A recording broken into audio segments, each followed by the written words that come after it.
Hola y bienvenido de nuevo a Café e Historias. Prepárate e imagina una mujer sencilla en una casa humilde de la Ciudad de México, tomando un cuchillo viejo y oxidado, abriendo un cuerpo humano y realizando un trasplante imposible, sin anestesia, sin hospitales y con el paciente sonriendo al final.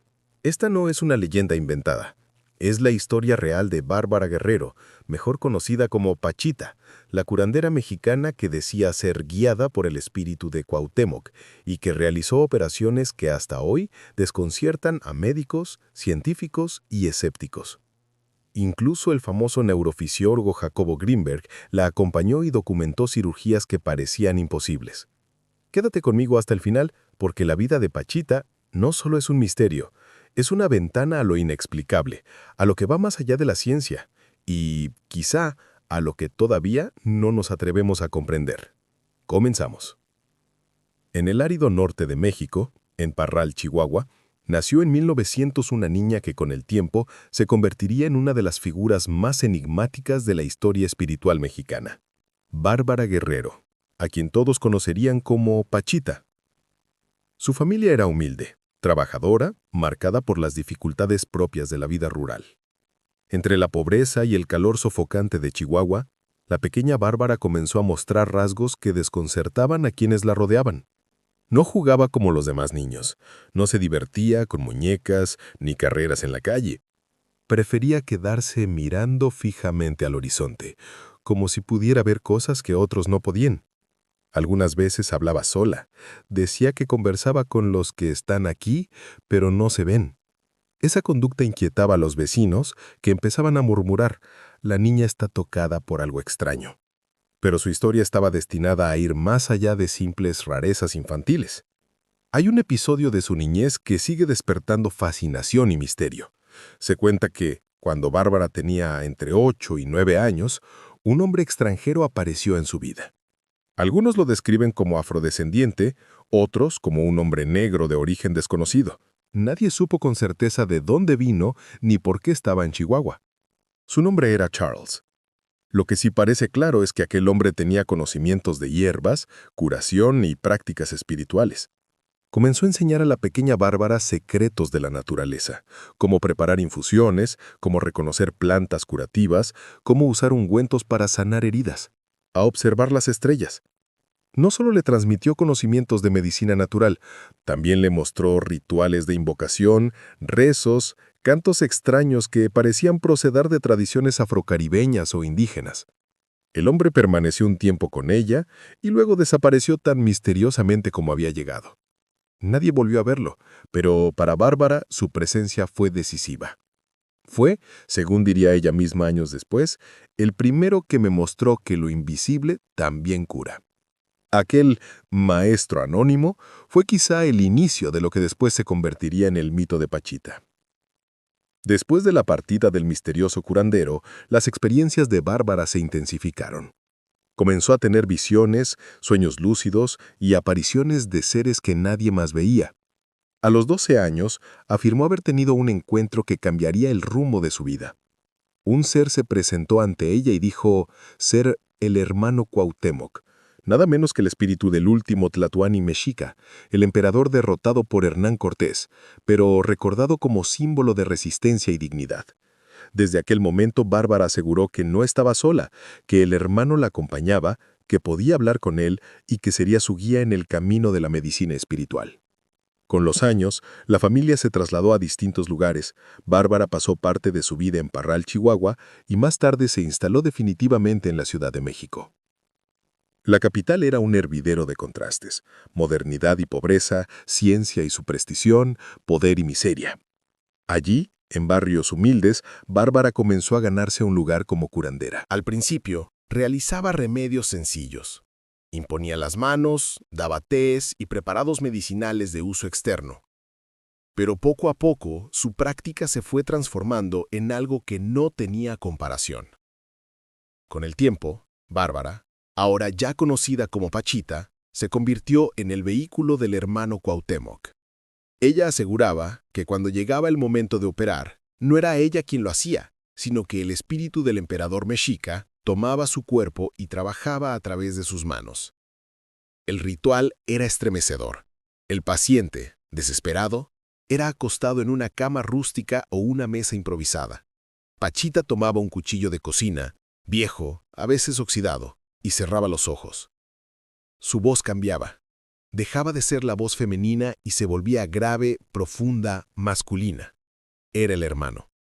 Entonces, con movimientos firmes, comenzaba la cirugía.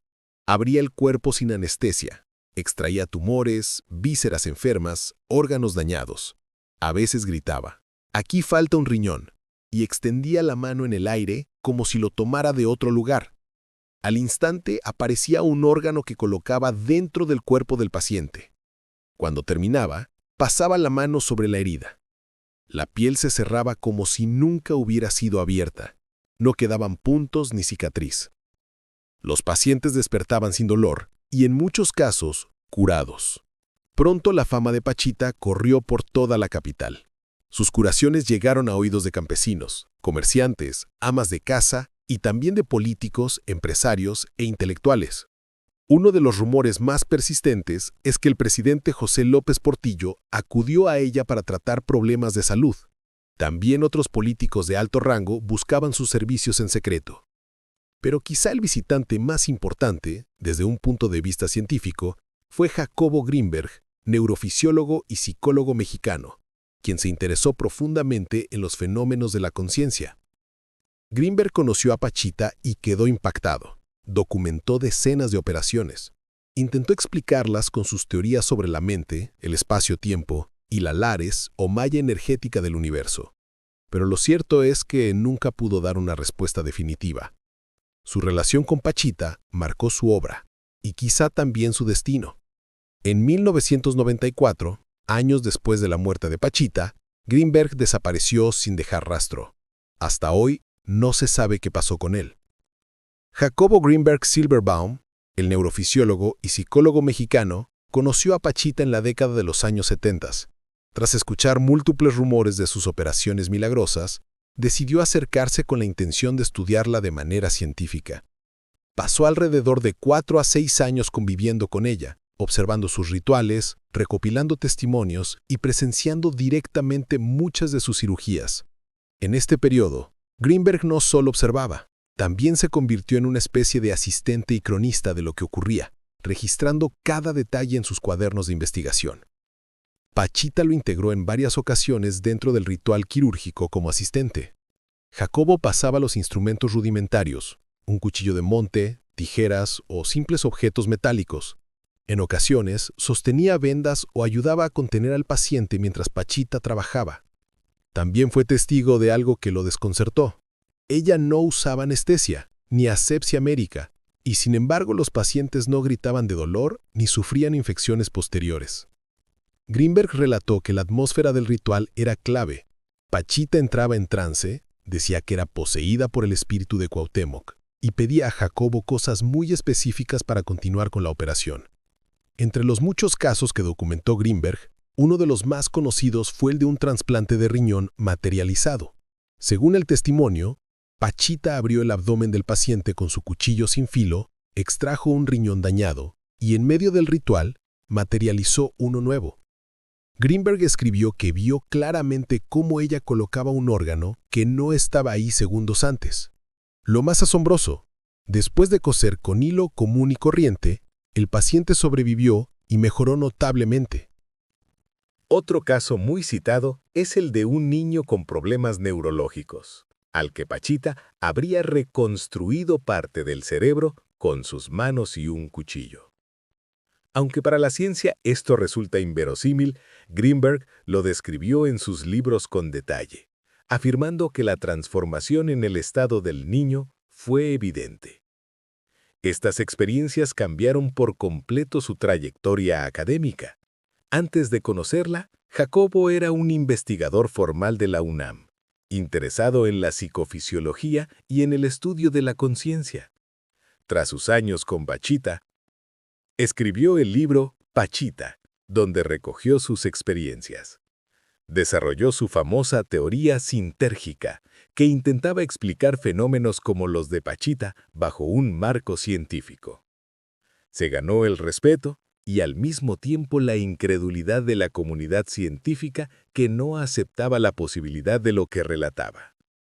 En conclusión, Greenberg estuvo con Pachita varios años, siendo testigo directo de más de un centenar de operaciones. Fue su asistente en múltiples rituales, aunque más en el rol de observador participante que de cirujano. El caso más impactante y citado es el del trasplante de riñón materializado, aunque hubo decenas de testimonios de curaciones inexplicables. Aquí te narro cómo fue una de esas noches con Pachita y Jacobo Greenberg. El reloj marcaba casi la medianoche en la humilde casa de Pachita, en la colonia Valle Gómez, Ciudad de México. Afuera, la calle apenas iluminada parecía cualquier otra. Adentro, el ambiente era distinto. Una mezcla de incienso, veladoras, humo de copal y el murmullo de oraciones susurradas. La gente esperaba en silencio, algunos pacientes temblaban, otros apretaban las manos de sus familiares con la esperanza como única medicina. Jacobo Greenberg estaba ahí, sentado a un costado, cuaderno en mano, aunque esa noche sabía que más que tomar notas, tendría que participar. Llevaba meses asistiendo, pero aún no podía acostumbrarse a lo que veía. De pronto, Pachita, una mujer robusta de cabello recogido y ojos que parecían encenderse en la penumbra, tomó un cuchillo de monte, viejo y oxidado. Era absurdo pensar que ese instrumento pudiera servir para una cirugía, pero en sus manos todo cobraba otra lógica. «Aquí está Cuauhtémoc», gritó con voz fuerte, casi varonil, al iniciar el trance. Sus pupilas parecían dilatarse, su rostro cambiaba y su cuerpo se erguía con una energía distinta. «No soy yo, es Cuauhtémoc», solía repetir, asegurando que el último tlatoani azteca la poseía en esos momentos. El paciente de esa noche, un hombre de unos 50 años, se acostó en la mesa improvisada. Unas tablas con una sábana encima. Tenía un problema renal grave, y la medicina tradicional lo había desahuciado.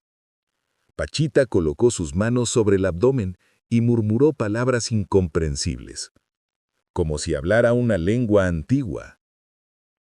«Jacobo, acércame el cuchillo», ordenó sin mirarlo. Él obedeció. Lo que ocurrió después fue lo que lo marcaría para siempre. Pachita hundió el cuchillo en el vientre del paciente como si cortara mantequilla. No hubo gritos, no hubo sangre desbordada, solo un silencio sepulcral roto por el sonido del metal desgarrando la piel. Jacobo contuvo la respiración. Vio cómo Pachita metía sus manos dentro del cuerpo abierto y con una calma aterradora sacó un riñón enfermo. Lo dejó en un trapo, aún palpitante. Entonces ocurrió lo que él nunca pudo explicar. Pachita levantó las manos vacías, como si estuviera tomando algo invisible del aire, y al bajarlas, en sus palmas sostenía lo que parecía ser un riñón nuevo. Lo colocó dentro del cuerpo, lo acomodó con movimientos precisos como si supiera anatomía al detalle. «Ahora coseremos, hijo», dijo, y con hilo común, del que se usa para remendar ropa, cerró la herida. El paciente respiraba tranquilo, sin anestesia, sin dolor. Greenberg, temblando, le acercaba los objetos que pedía. Sus manos sudaban. Su mente racional luchaba entre anotar aquello como fenómeno inexplicable o aceptar que estaba frente a algo que rompía los límites de la ciencia. Horas después, el hombre operado despertó. No solo estaba vivo, se sentía mejor, más ligero, como si el malestar hubiera desaparecido. Esa noche fue solo una de las tantas que presenció. Con el tiempo, vio operaciones en cerebros, en pulmones, en huesos, personas que entraban cojeando y salían caminando, niños con problemas neurológicos que mejoraban tras los rituales. Jacobo se convirtió en testigo y asistente fiel. Aunque nunca operó, su rol era esencial. Sostenía vendas, pasaba los instrumentos Y lo más importante, registraba cada detalle con una obsesión científica. Pero lo que más lo marcó no fue la cirugía en sí, sino la certeza de que allí ocurría algo real que la ciencia no podía explicar. Esa convicción lo llevó a escribir su libro Pachita y a desarrollar su teoría sintérgica, intentando dar una base teórica a lo inexplicable. Para muchos Pachita era una curandera más. Para Jacobo, fue la puerta a un universo donde la conciencia y la materia podían entrelazarse de formas insospechadas. A pesar de la fama, Pachita nunca buscó riqueza. Su casa era humilde, llena de gente que acudía a ella. Cobrar no era su objetivo, aceptaba lo que la gente quisiera dar. Sin embargo, aquel don tenía un precio. Cada operación la dejaba exhausta. Testigos cuentan que al terminar estaba pálida, debilitada, como si hubiera envejecido en cuestión de horas. Ella misma lo reconocía. El hermano se lleva de mí lo que necesita para obrar. Yo solo soy el instrumento. Estos son algunos datos sorprendentes y poco conocidos. El hombre afrodescendiente o negro misterioso de su infancia sigue siendo una incógnita. Algunos creen que fue un sacerdote de la santería, otros que era un curandero errante. Pachita afirmaba que los órganos que implantaba provenían de otra dimensión, de un almacén universal, donde todo ya existe. Muchos pacientes aseguraban que tras la operación sentían una fuerza renovada, como si de verdad un órgano nuevo hubiera sido colocado en ellos. Nunca se dejó filmar con detalle durante una cirugía completa. Los testimonios, sin embargo, abundan, desde campesinos hasta médicos y psicólogos presenciales. En 1986, en la Ciudad de México, Pachita falleció. No dejó herederos de su don. Sus fieles seguidores lloraron su partida, pero muchos aseguran que, incluso después de muerta, se aparece en sueños o en visiones. Murió en la misma humildad en la que había vivido, sin fortuna, sin lujos, pero rodeada de un aura mística que hasta hoy sigue viva. La figura de Pachita continúa siendo un enigma.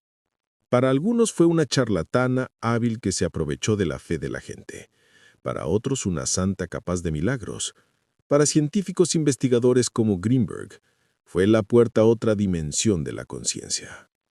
Lo cierto es que nadie ha podido dar una explicación definitiva a lo que sucedía en aquella casa humilde de la Ciudad de México. La ciencia exige pruebas, la fe se conforma con testimonios.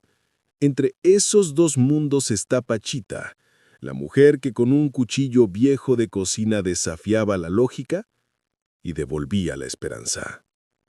La historia de Bárbara Guerrero, Pachita, es la historia de un México profundo, donde lo ancestral sigue vivo, donde los espíritus no han callado y donde lo inexplicable forma parte de la vida cotidiana. Fue la niña que aprendió de un maestro desconocido, la joven que escuchó la voz de un emperador muerto hacía siglos, la mujer que abrió cuerpos con un cuchillo oxidado y los cerró sin dejar cicatriz, una mujer que jamás pidió fama, pero que se convirtió en mito. Nuestra historia nos recuerda que hay misterios que trascienden la lógica y que a veces lo imposible simplemente sucede. Ahora te pregunto, ¿qué piensas tú? ¿Fue Pachita un fraude o una mujer tocada por un don inexplicable? Déjalo en los comentarios, quiero leerte. Y si este video te atrapó, no olvides dejar tu like, suscribirte y compartirlo con alguien que disfrute de estos temas tanto como tú. Porque aquí seguimos explorando los secretos que la historia y la vida aún guardan en silencio. Gracias por acompañarnos en este viaje de rituales y misterios. No te pierdas nuestro próximo encuentro, aquí, en Café e Historias.